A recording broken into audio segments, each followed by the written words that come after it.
Anyway, speaking of god things and crafting,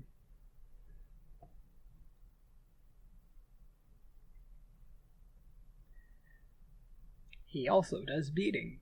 Thorn, it's him. It's me. I made a rosary, 2 of them, for Gwyn a while back. I love pagan rosaries, or like prayer beads. Some people don't like to call them rosaries because they're not Christian, but I kind of like reclaiming the term, especially if you worship a god who's been equated with the Christian devil. I'm like, well, you owe me, Jesus, or your followers do. So, also he's a big lad. He can take it. Big as in lots of social power. Also, like, one thing that's very comforting to me is the idea, which my gods have emphasized to me, is that gods can handle your emotions. Like, they can take it. It's kind of like how an adult can supposedly handle a child's emotions. Like, yeah, you're the adult in the room. You're supposed to be, like, if you need emotional support, you get to go elsewhere. So,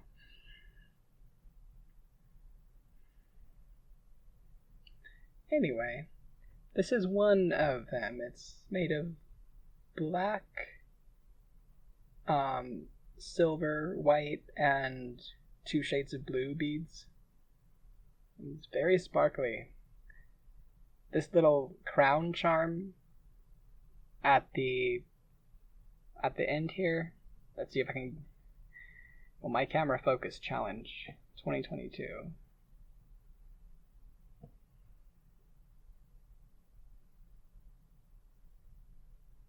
Oh well.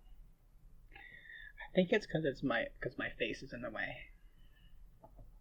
Because, like, it's face. We should focus on that. So anyway, this crown charm was given to me by one of my friends in the church I grew up in, which was bad news. It was a fundy, evangelical, very culty church. But this friend was really good and still is. I'm not super in touch with them, but I was like, I really like this token of our friendship, and she gave it to me. It used to be on a necklace, and she gave it to me because we were both daughters of the king, meaning Jesus, of course, and I was a girl at the time, sort of ish. And so I wanted to reclaim it, and because Gwyn is also a king, and this might sound, well, I always worry this sounds weird, but like my relationships with my deities are very fluid, and I am his god spouse, I'm also his son, so like son of the king. So yeah. And the other one I made for him also has a bit of jewelry that I've had for a long time. It's part of a pair of earrings that I got from Forever 21 on this like one specific trip as a teenager.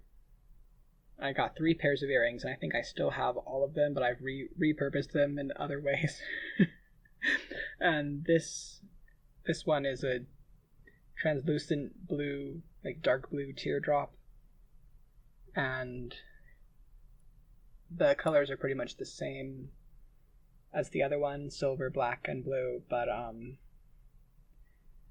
this one has a bunch of, like, these round black beads were originally from an actual rosary, which I got for free. They were handing them out, and I thought it would be really cool to repurpose the beads and make them into something for Gwyn.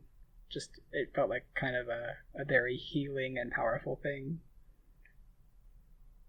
given his demonization.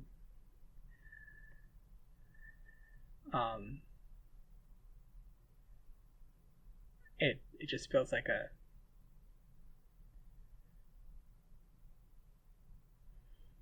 I'm not sure what else there is to say about it right now, but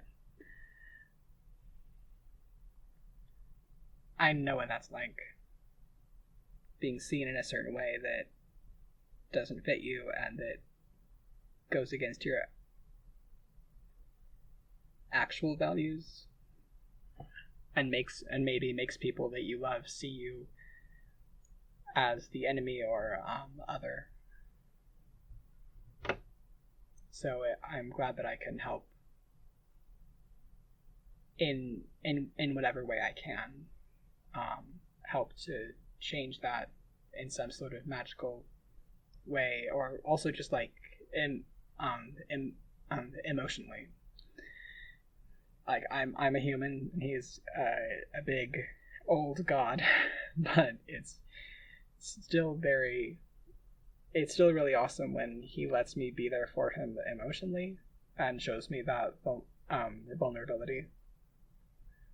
Like, it's something I treasure a lot. So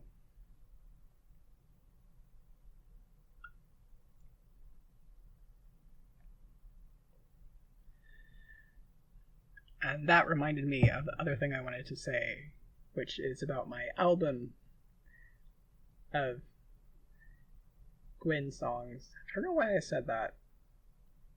Gwyn songs, but all of my songs are Gwyn songs, because I'm his Awenith and Witch and other things. I'm just his. So I have now recorded 10 of my 15 songs for this album. Earlier today, I recorded the most technically difficult one. So I'm very happy with that, and it feels like I'm really over the hump now. So just 5 more, and one of them is pretty difficult, but it's not as much. By the way, so you'll know when it comes out. The one I'm talking about is called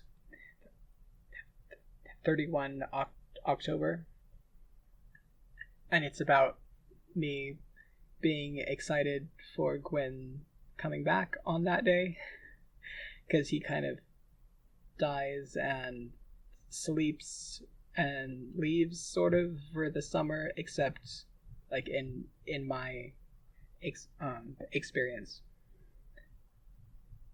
like he's still here for me, but he's also sort of gone. It's really hard to describe. And I still feel the grief of him, like his death during the summer, even though I can still talk to him. There just aren't words to describe it in modern English, like all these pagan things. Anyway, it's about me being excited for that. The first summer after my dedication, when I got to welcome him back on Halloween, and also thinking about everything that had happened that summer, you know, me realizing that I had to leave my human spouse, and thinking about the different ways that my story kind of echoes various parts of Welsh myth that in ways that I've been told to look at, particularly the roles or stories of Craedolad, Gwyn's consort, and also someone who I know as a goddess, but also she's like a figure in the Mabinogion Blood Eye with.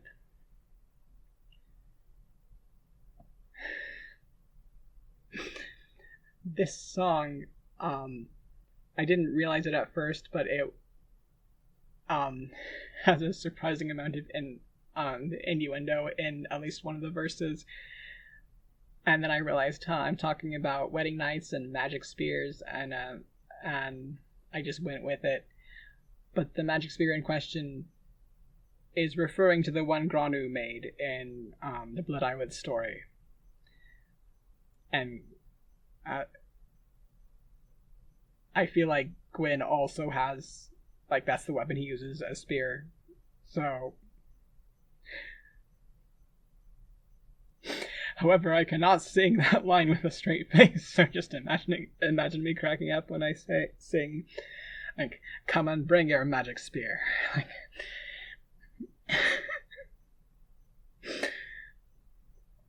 I'm sure that he will if properly approached. Anyway, so...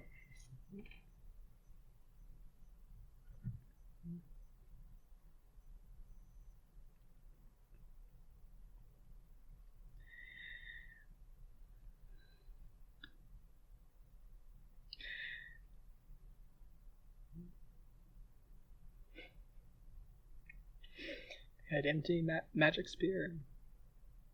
Like the head empty giant moose joke from a couple times ago. Anyway. Gwyn is very distracting when you're all about him, and also just in general.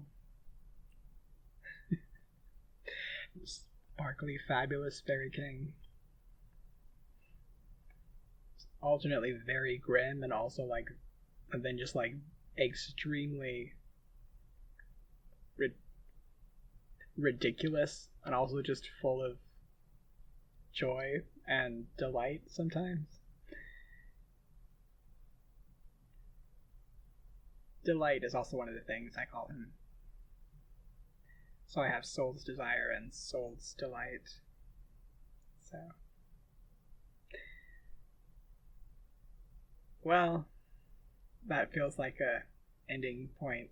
It is almost midnight, which is fitting for my channel, but also it's just, you know. So, thanks for being here, and let's dance again at the next midnight.